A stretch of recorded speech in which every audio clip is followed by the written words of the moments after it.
Minha gente, todo mundo sabe que um dia vai precisar passar por algum processo de inventário. Todo mundo sabe que ele costuma dar problema, que ele costuma ser caro. Só que as pessoas não sabem exatamente como é que funciona o inventário e não sabem exatamente quais são os problemas que podem acontecer nesse processo de inventário. Pois é, eu vou fazer isso aqui trazendo 5 tópicos, 5 problemas que você nunca imaginou que pode acontecer na sua família.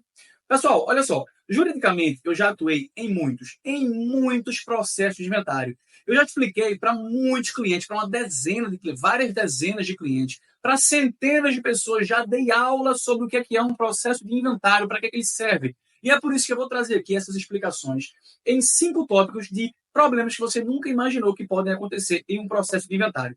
Primeiro, todo mundo sabe que um processo de inventário é aquela situação, é aquele processo que às vezes nem é um processo, pode acontecer no cartório, que vai fazer com que o patrimônio ele seja tributado, ele passe por algumas fases, algumas burocracias, muitas inclusive, que fazem com que o patrimônio, com que esses bens, eles passem, ou ao menos deveria acontecer isso, dos pais para os filhos. Isso aí, basicamente, é o que é um processo de inventário. E aí, dentro de toda essa burocracia, de tudo que pode acontecer, a gente tem o primeiro ponto, que é o seguinte: quando você está envolvido em um processo de inventário, a gente tem que saber que as pessoas que estão ali, elas estão com algum tipo de receio. Às vezes você está de um lado, do outro lado tem alguma pessoa que você não confia, que você não conhece, que você nem tem um bom relacionamento. Sabe o que é que isso faz? Isso faz com que as pessoas não tenham muito contato, não tenham muita palavra entre si. E aí gera medo, angústia, gera problemas de ordem nem processual, na verdade, de ordem nem jurídica.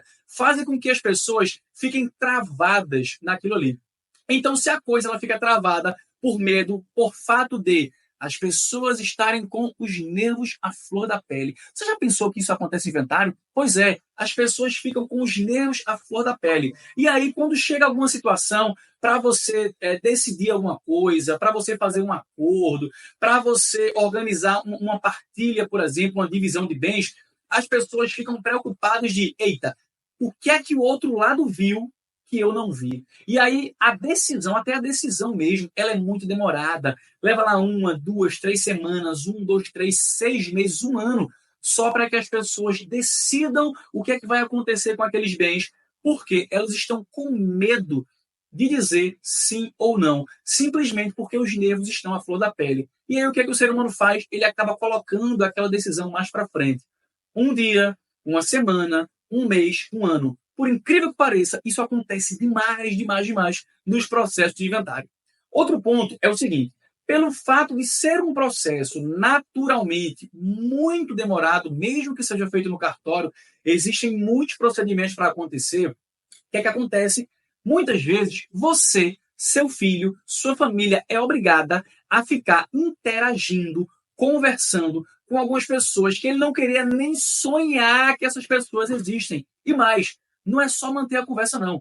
É manter a conversa tal qual essa pessoa fosse o melhor amigo, fosse o pai, a mãe, o irmão. Por quê? Porque você não quer que aquela coisa fique travada, fique demorada mais do que ela já é. Então, o que é que acaba acontecendo? Você precisa agir com toda aquela política, com toda aquela amizade com pessoas que você não precisava nem sonhar que aquelas pessoas existem. Simplesmente porque tudo aquilo que está dentro daquele processo, que você, que sua família, que seu filho, se você é o herdeiro, precisa acessar, está dependendo de uma concordância, de uma assinatura. Então você acaba precisando ficar conversando quase como se fosse o melhor amigo de pessoa que você nem sequer queria sonhar que existe durante muito tempo. Porque lembra, não existe processo de inventário rapidinho aqui no Brasil.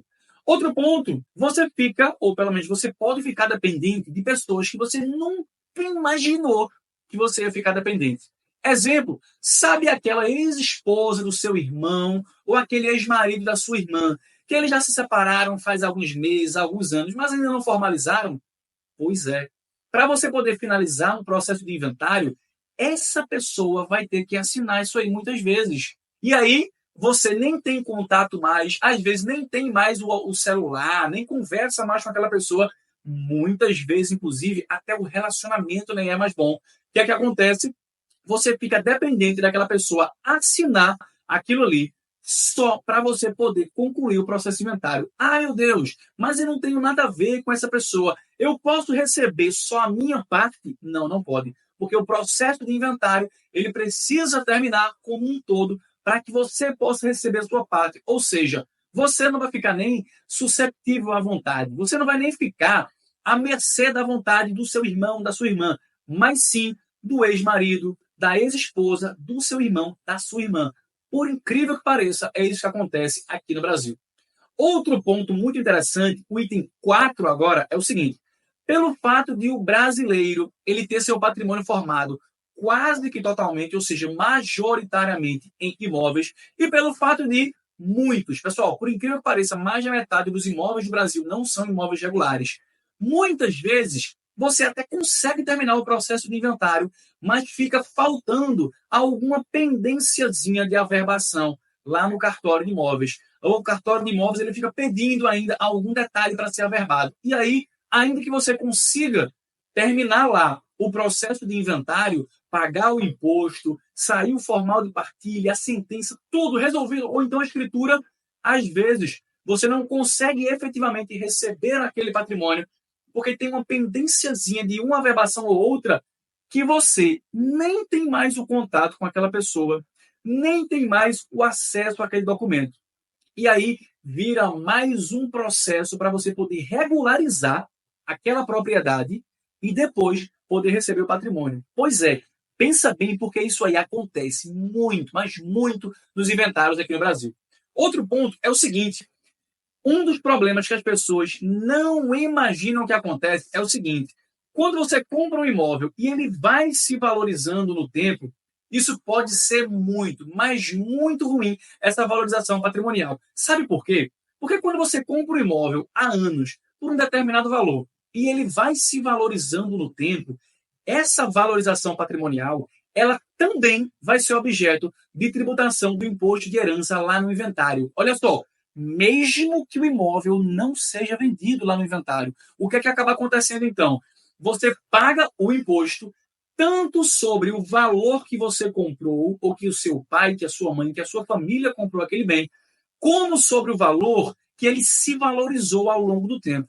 Ou seja, a tua família acaba pagando imposto de herança tanto sobre o valor adquirido, como também sobre a valorização que esse imóvel teve ao longo de 5, 10, 15, 20 anos.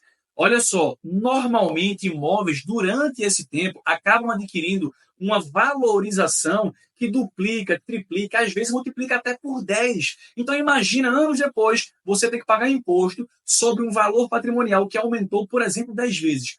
E as suas finanças aumentaram 10 vezes? Pois é, isso pode ser um prejuízo muito grande. Essa valorização de imóveis pode ser um prejuízo muito grande. E essa valorização de bens no tempo, ela por acabar gerando um efeito muito negativo sobre a família, eu gravei um vídeo explicando detalhadamente como é que isso acontece, quais são os problemas sobre essa informação. Toca no card que está na sua tela, ou então vai no link que está aqui embaixo, para você poder entender detalhadamente como é que essa valorização dos seus imóveis no tempo pode ser prejudicial para a sua família lá no processo de inventário. Vem que eu te vejo lá.